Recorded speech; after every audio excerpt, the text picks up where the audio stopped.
Everyone, मेरा नाम रवि कुमार है। आप सभी का स्वागत है अपना कॉलेज वाला में। आज हमारे सामने गेस्ट है उज्ज्वल जी, इंटरव्यू गाइडेंस की सीरीज में। ये जस्ट अभी इन्होंने कॉलेज कंप्लीट किया है और ये एक्सेल सर्विस कंपनी में इन्होंने जस्ट अभी प्लेस हुए हैं। तो आगे चलिए इनसे ही सारी बातें करते हैं कि कैसे कैसे इनका प्रिपरेशन रहा, कैसे प्लेस्ड हुए और आगे अब किस रोल पे है और क्या क्या करने वाले हैं। उज्ज्वल जी, आप अपने बारे में कुछ बताएं। Hello Ravi, I am Ujjwaldeep and I have graduated from Jadavpur University. I am placed in EXL Services Company and my role is business analyst. Okay, चलिए अब आप जस्ट अभी एक्सेल सर्विस कंपनी में बिजनेस एनालिस्ट के role पे placed हुए हैं। Exactly. Okay, तो इसमें अभी हम कंपनी पे बात करेंगे। उससे पहले मैं बात करना चाहूँगा आपके प्रिपरेशन पे, कैसे आपने प्रिपरेशन किया और कैसे बिजनेस एनालिस्ट के रोल में जाना सोचा। उससे पहले आपका क्या कॉलेज में क्या ब्रांच थी आपकी, ये सब चीज़ के बारे में, थोड़ा बैकग्राउंड के बारे में आप कुछ बताएं। हाँ, कॉलेज में प्लेसमेंट लेने के लिए खासकर कैंपस सिलेक्शन लेने के लिए दो प्लेटफॉर्म होता है, कोर और नॉन कोर। कोर में जाना है क्योंकि मेरा डिपार्टमेंट केमिकल इंजीनियरिंग था तो मैं कोर में जा सकता था, बट मुझे बहुत ज़्यादा इंटरेस्ट नहीं था कोर में, तो फिर मैं नॉन कोर की तैयारी करने लगा। और उसी के लिए कुछ वो स्किल्स वगैरह सीखे जो रिक्वायरमेंट स्किल्स था, just like C++, oops, DBMS, Java, JavaScript. These are the basics skill that you need. After that, start doing preparation according to it and clear the okay. interview. You will get the job. Okay, तो जैसे आपने बताया कि extra skill सब सीखना चालू किया, मतलब कि क्या होता है कि रेज्यूमे में जो भी चीज़ डाला जाता है, तो ये चीज़ क्या सिर्फ आपका जो भी आपका एकेडमिक प्रोग्राम है, क्या उसी से मैक्सिमम सवाल आते हैं, या बेटर ऑप्शन रहता है कि आप इंटरव्यू के लिए प्रिपरेशन जब भी करें तो कुछ कुछ एक्स्ट्रा स्किल सब सीखें और रेज्यूमे में डालें वो चीज़। Exactly. Exactly extra skill definitely necessary है। पॉइंट ये है कि आपके पास स्किल नहीं रहेगा तो आपको कंपनी आपसे पूछेगी क्या। आपको शो करना चाहिए ना कि 4 साल आपने जो बीटेक में बिताए हैं या 3 साल आप अपना कोई और कोर्स में बिता रहे हैं, तो उसके लिए वो आपने इफेक्टिवली तैयारी किया, वो 4 साल आपने बर्बाद नहीं किया है। वो 4 साल इफेक्टिव दिखाने के आपके पास कोई ना कोई स्किल तो होना चाहिए। तो डेफिनेटली आपको सीखना पड़ेगा। जो अभी मैंने कुछ कुछ स्किल्स का नाम लिया, वो सब चीज़ आप कर सकते हैं। कुछ एक्स्ट्रा लैंग्वेज सीख सकते हैं, जैसे मुझे कोरियन आती थी, मैं वो सब चीज़ ओके। सीखा। और बस ऐसे ही करते हैं, तैयारी करेंगे तो फिर हो जाएगा। ओके, आप जैसे आपने बताया एक्स्ट्रा स्किल्स में आपने जैसे सीवी में मेंटेन किया कोरियन लैंग्वेज, तो आपने कोरियन लैंग्वेज के बारे में कुछ बताया, जैसे लोगों को लगे कि आपने रियली में कुछ सीखा हो, जैसे ग्रीटिंग वगैरह को लेकर, हाय नमस्ते लेकर। सीखा तो है ऑब्वियसली, लेकिन कुछ जस्ट लाइक जैसे कोरियन में हाय, मुझसे कुछ कुछ सवाल पूछे गए थे कोरियन में। जब मेरे सीवी में उन्होंने कोरियन देखा, आई फेल्ट दैट वो जो मेरे इंटरव्यूअर थे वो भी कोरियन लैंग्वेज को एटलीस्ट इंटरेस्टेड तो जरूर थे, क्योंकि उससे रिलेटेड उन्होंने बहुत सारे सवाल पूछा कि कोरियन ही क्यों सीखना ओके। था। उसके बाद और जापानीज क्यों नहीं सीखे, या फिर कोरियन की तरफ इंटरेस्ट क्यों गया। और नॉर्थ कोरिया का उन्होंने कुछ एग्जांपल देके ऑलमोस्ट इस पे करीब 5 मिनट मुझसे बात की। तो मुझे बोले कुछ लाइन बोलने के लिए, तो मुझे मतलब जो लाइन आता था just like my name is Ujjwal Deep, तो उसको कोरियन में बोलेंगे छे इरामू उज्जवल दीपे इमिदा। इस तरह से लाइन में 2-3 लाइन मैं बोला उनको, और बताया कि मैं इस कॉलेज में पढ़ता हूँ, तो यूनिवर्सिटी के बारे में बताया। सब कोरियन में थोड़ा बहुत 2-4-5 लाइन बोला। उसके बाद मुझसे कुछ वर्ड मीनिंग भी पूछते हैं, जस्ट लाइक ग्रीटिंग कैसे करते हैं, तो जस्ट लाइक अन्यंग हासे हो ऐसे करके बताया।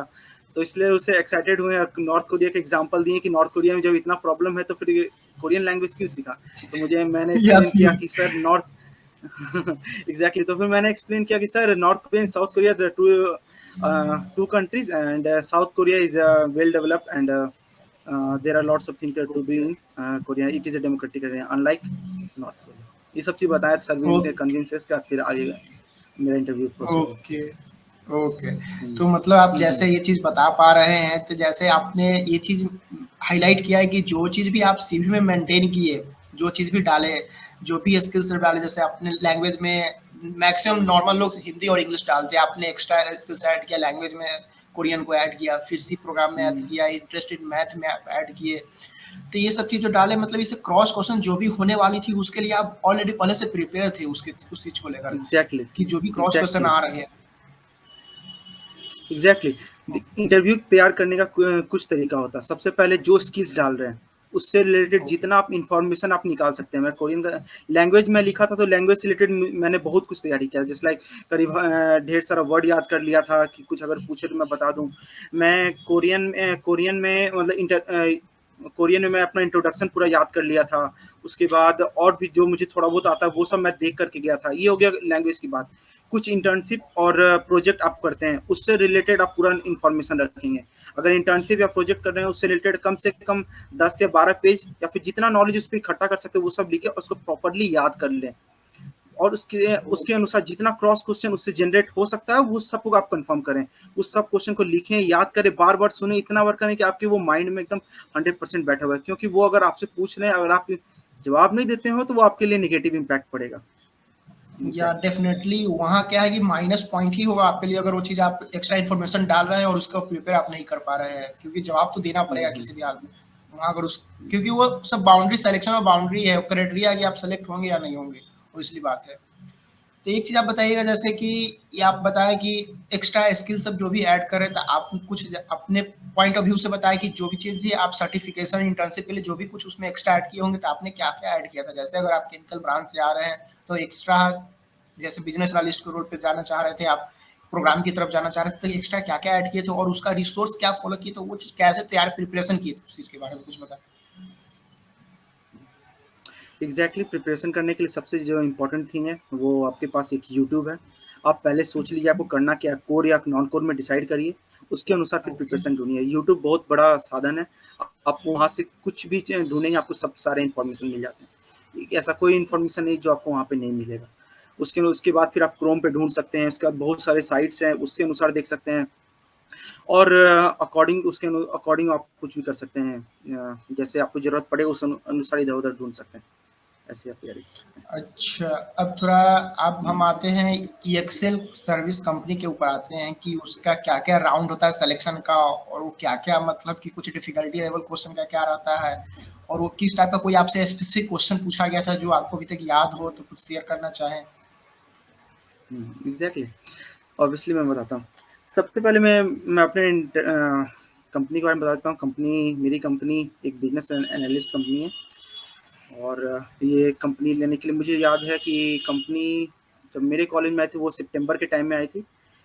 सितंबर के एंड में आई थी। उसमें उन्होंने मेरा एप्टीट्यूड लिया था, उसके बाद वो मेरा एलिमिनेशन राउंड था।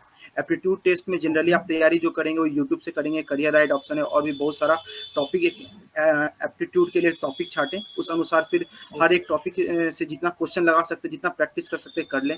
थोड़ा बहुत इंग्लिश भी देख लें अगर आपके पास देख सकते हैं तो। और ओके। ये दो एक चीज़ सेकंड करने एक से आपका सेकंड हो ये जाएगा। यहाँ, एक सेकंड यहाँ पे रोकना चाहेंगे। इंग्लिश में क्या मतलब कि इंग्लिश में मेनली ग्रामर वगैरह जो एग्जाम का तैयारी करते हो वो, या वर्बल कम्युनिकेशन का बात आप कर रहे हैं, तो लाइक कॉर्पोरेट में मेनली तो कम्युनिकेशन स्किल्स बेटर है होनी चाहिए। Exactly communication skills definitely better होनी चाहिए इसमें।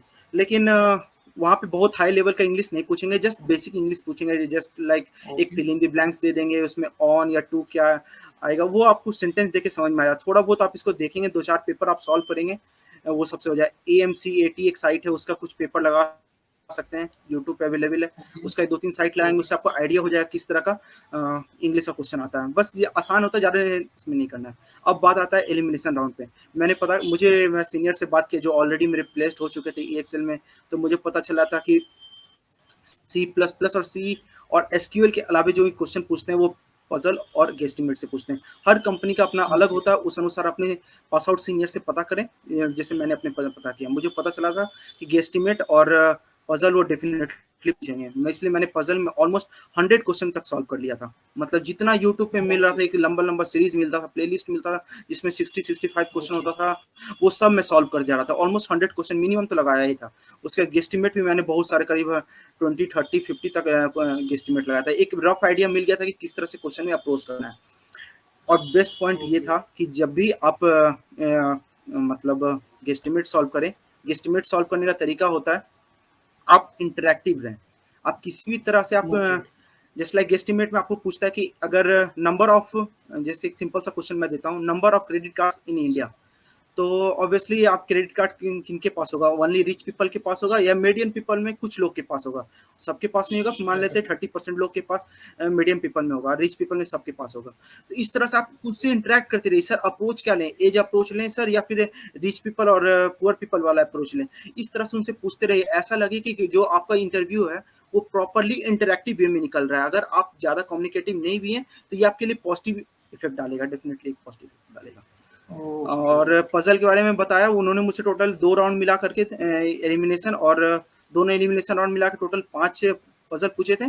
तो मुझे 3 का आंसर एग्जैक्टली याद था क्योंकि मैं इतना सारा क्वेश्चन प्रैक्टिस किया था। तो ये मेरे लिए एक बेनिफिशियल रहा। सर को मुझे याद है कि जब सेकंड राउंड मेरा जब सेकंड राउंड में 2 क्वेश्चन दिए थे, मतलब पहला पजल दिए मैंने वो तुरंत बता दिया, सेकंड पजल दिए वो बता दिया। तो तीसरा पजल देते हुए उन्होंने मुझे बोला तुम क्या सर सारा पजल ही सॉल्व करके आए हो, मेरे को ढूंढना पड़ा। तो वो ओके, गूगल किए, उसके बाद फिर पजल ढूंढे, उसके बाद मुझे दिए। और ओके, मेरे देते हुए मेरे से फिर पूछते ओके। हैं कि कहीं तुम्हें ये वाला पजल आता तो नहीं ना है। तो ये आपके लिए पॉजिटिव इम्पैक्ट डालता है कि आपने मेहनत किया। मैं बोला था सर मैं इस डेस्परेटली इस कंपनी में ज्वाइन करना चाहता हूँ, इसलिए मैं इस मौके को नहीं जाने देना चाहता, इसलिए मैंने जम के प्रैक्टिस करके आई। तो वो इनसे इम्प्रेस हुआ, मुझे सेकंड राउंड भेजा। वही नहीं, गेस्टिमेट में और एक और मैं इंपॉर्टेंट स्टोरी मैं बताता हूँ जो कि शेयर जानने लायक या, है। इंटरव्यू जब भी दे, जितना चेहरे पर स्माइल होगा उतना बेहतर रहेगा। क्योंकि मुझे याद है कि गेस्टिमेट मैंने जो मुझे वो पहले फर्स्ट गेस्टिमेट जो दिए थे, फर्स्ट राउंड में मेरे से 2 गेस्टिमेट पूछा, सेकंड राउंड में 1 गेस्टिमेट पूछा गया था। पहला वाला गेस्टिमेट जो मेरे से पूछा गया था उसका जवाब तो मैंने दे दिया। सेकंड वाला गेस्टिमेट जब पूछा गया था उसे मैंने थर्ड अप्रोच में सही किया था। मतलब पहला फर्स्ट अप्रोच में गलत था, सेकंड अप्रोच गलत था। लास्ट में वो मुझे डांटते भी हैं कि इतना टाइम थोड़ी लिया जाता है, लेकिन थर्ड अप्रोच में मैंने कर दिया, वो भी जैसे तैसे। लेकिन यही था कि मैं बार बार उस क्वेश्चन में इतना इंटरेक्टिव था ना, अंदर से डर रहा था लेकिन सामने से इंटरेक्टिव था। ऐसा दिखा रहा था कि मुझे कुछ ज्यादा फर्क नहीं पड़ रहा, मुझे आता है, बस अभी गलती हो रहा है। मतलब हंसते रहना, इंटरेक्ट करते रहना, बातचीत, वो मुझे बस ये देख रहे हैं कि आपको आ रहा है कि नहीं, आप बात करने के तैयार हैं कि नहीं, आप वहाँ पे जब जाएंगे प्रोफेशनल वर्ल्ड में जाएंगे तो क्लाइंट को हैंडल कर पाएंगे कि नहीं। इस तरह ये सब चीज़ें। ओके, और एक और जब मुझे याद है सेकंड राउंड में मैं बोला था कि मैं मैथ्स में अच्छा हूँ। तो उन्होंने मुझसे पूछा था कि अगर 100, एक क्वेश्चन उन्होंने मुझे दिया था कि अगर 100 को हमेशा 10% से डिक्रीज करते रहेंगे तो वो 0 कितनी देर बाद आएगा। और इसका ओके। आंसर है कि वो नहीं आएगा। और ये जवाब भी मैंने दिया था। अच्छा, तो ये सब पॉजिटिव इम्पैक्ट पड़ा था, मुझे जॉब मिल गया था। तो ये सब आप भी ध्यान दे सकते हैं, बस इससे हो जाएगा। सच ए नाइस स्टोरी। आपका इतना ड्यूरेशन में हुआ और काफ़ी कुछ आप इंटरेक्टिव रहे। मतलब काफ़ी कुछ आपने बताया कि कैसे फ़ॉलो किए, क्या फ़ॉलो किए, कहाँ हम बैक कर रहे थे, फिर भी स्माइल की वज़ह से हम आगे बढ़े उस चीज़ को लेकर। ये चीज़ काफ़ी इंटरेस्टिंग स्टोरी रहा। और फिर आप एचआर के बारे में बताया कि एचआर से कुछ ऐसा स्पेसिफिक क्वेश्चन आया हो। एचआर से नॉर्मल क्वेश्चन आते हैं जैसे सब लोगों को पता है, लेकिन आपका कुछ स्पेसिफिक आता आया हो कुछ क्वेश्चन? नहीं, कुछ वैसा स्पेसिफिक नहीं था, बट हाँ 2-3 क्वेश्चन था कि सबसे फर्स्ट ऑफ ऑल वो कंपनी के बारे में पूछे कि ईएसएल के बारे में आप ओके, क्या ओके। जानते हो। तो डेफिनेटली इसको प्रिपेयर करके जाएं जिस कंपनी के लिए आप बैठ रहे हैं। दूसरा ओके, चीज़, तो ये चीज़ ओके, यहाँ पे एक चीज़ रोकना चाहेंगे, जैसे आपने बताया कि एचआर में ये टेक्निकल में नहीं पूछा जाता है क्या, कि जिस कंपनी के लिए आप जा रहे हैं उस कंपनी के बारे में नॉलेज होनी चाहिए? हाँ, एग्ज़ैक्टली थोड़ा बहुत तो ज़रूर नॉलेज होना चाहिए। मुझे याद है कि मेरे एक फ्रेंड का था, उससे कम से कम 4-5 क्वेश्चन या 6 क्वेश्चन के आस-पास उन्होंने सिर्फ़ एचआर से रिलेटेड ही पूछ दिया। Why this company, why do we hire you, and third question था कि व्हाई बिज़नेस एनालिस्ट रोल। मेरे फ्रेंड का बिज़नेस एनालिस्ट रोल में हुआ। तो ये सब क्वेश्चन उनसे ओके, कंटीन्यूअसली पूछ दिया गया था। ये सब चीज़ आपके लिए बेनिफिशियल रह सकता है। हो गई। यहाँ पे एक चीज़ पॉइंट नोट करेंगे, जैसे आपने बताया कि जिस कंपनी के लिए जा रहे हो उस कंपनी के बारे में जान के जाए, एटलीस्ट कुछ उसका ग्रोथ के बारे में जान के, उसका हिस्ट्री के बारे में जान के जाए, कुछ तो जान के जाए उसके बारे में। क्योंकि लोग मिस आउट हो जाते हैं, वो अपना सीवी तो तैयार कर लेते हैं, ये होता है आउट ऑफ सीवी होता है क्वेश्चन। क्योंकि वो चीज़ जाते हैं तैयार प्लेसमेंट को लेकर, लेकिन वो चीज़ मतलब कि माइंड में उस समय नहीं उनको हिट करता, वो चीज़ हिस्ट्री उसका पढ़ ही कर नहीं जा पाते हो, नहीं उसका कुछ प्रिपरेशन करके जाते हो उस कंपनी के बारे में। आप कहीं कोई इंटरव्यूअर अगर ऑब्वियसली लॉन्ग टर्म से वो इंटरव्यू कर रहा है, स्टूडेंट को हायर कर रहा है, तो क्वेश्चन डाल देता है, वहाँ पे भी मिस कर जाता है। इसलिए इस पॉइंट को भी लोगों को देखना चाहिए, पॉइंट आउट करना चाहिए। एग्ज़ैक्टली। ओके, चलिए थैंक यू। आपसे बहुत अच्छा लगा आपका जर्नी के बारे में सुन के। Thank you. अच्छा, एक चीज़ आप मुझे बताइए कि आपका रिजल्ट कब आया है ये? रिज़ल्ट मुझे याद है कि एप्टीट्यूड के बाद मेरा 22 अक्टूबर को मेरा इंटरव्यू था, दोनों एलिमिनेशन राउंड था। ओके, और हाँ, वो मतलब 11 बजे के आसपास मेरा फर्स्ट एलिमिनेशन राउंड हुआ था, उसके बाद 4 बजे के आसपास ओके, मेरा सेकंड एलिमिनेशन राउंड हुआ, और उसी दिन 6 ओके। बजे तक मेरा रिजल्ट आ गया था। ओके, चलिए मेरे मतलब बंदे अपना काफ़ी सिलेक्शन। शॉर्ट टर्म में आपको मतलब काफ़ी शॉर्ट टर्म में आप जल्द प्लेसमेंट हो गया, मतलब एक दिन में ही सारा चीज़ कंप्लीट हो गया। ये यही एक्चुअली ऑन कैंपस का यही एक्चुअली प्रॉफिट है कि जल्दी लॉन्ग ज़्यादा वो लॉन्ग टर्म में चलता नहीं, वो शॉर्ट टर्म में ही आपको रिजल्ट मिल जाता है। चलिए thank you so much, exactly बिल्कुल। आपका बहुत अच्छा जर्नी रहा, आपने बहुत कुछ शेयर किया मेरे व्यूअर हमारे व्यूअर को कि बहुत सी वहाँ से जाने को मिलेगा, बहुत सारे साइट के बारे में आपने बताया ओवरऑल द वीडियो में, बहुत सारे गाइडेंस बताया कि कैसे कैसे वो चीज़ प्रिपेयर लेना है, कहाँ से क्वेश्चन सॉल्व करना है, कौन कौन सा पॉइंट को हाईलाइट करना है, काफ़ी कुछ ने आपने बताया। क्लोजिंग होने से पहले आप कुछ लास्ट पॉइंट हमारे व्यूअर को जो जस्ट इस फील्ड में उतरना चाह रहे हैं, जो थर्ड ईयर में होंगे, जो फोर्थ ईयर में आना आएंगे और प्लेसमेंट के लिए जैसे ही बैठना चालू करें, कुछ आपकी तरफ से टिप्स ट्रिक कुछ हो।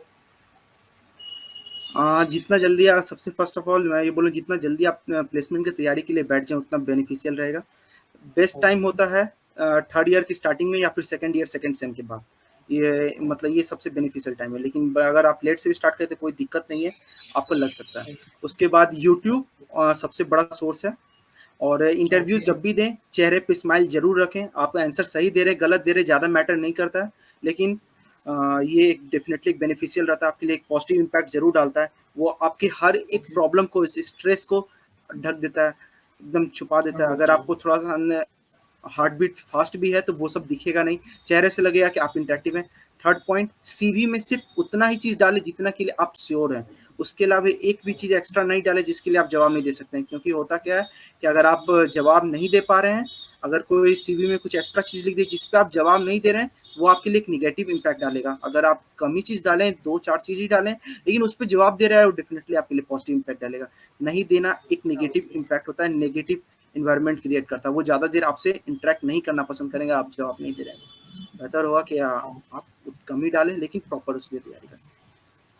इसके ओके, अलावा चलिए थैंक यू सो मच, काफी पॉइंट आपने पूरे ओवरऑल द वीडियो का सारा पॉइंट आपने सेग्रीगेट कर दिया लास्ट में कि व्यूअर को अगर वो पूरा वीडियो भी नहीं देख पाए तो लास्ट का पॉइंट देख के वो अटेम्प्ट ले सकता है। चलिए थैंक यू सो मच आपके जर्नी के लिए, आपको जो रोल मिला उसके लिए। चलिए आगे चल के आपसे बात भी करेंगे कि आपका बिजनेस एनालिस्ट के रोल पे क्या क्या आपने ग्रोथ किया, क्या क्या सीखा पर्सनल लाइफ में, और व्यूअर से ये भी कहेंगे गाइडेंस लेंगे कि आपको जो भी किसी और कंपनी का चाहिए तो आप कमेंट सेक्शन में जरूर बताएं, उसका एक्सपीरियंस के लेकर मैं जरूर आपके से लाऊंगा। चलिए thank you Ujjwal ji. Thank you आपको भी।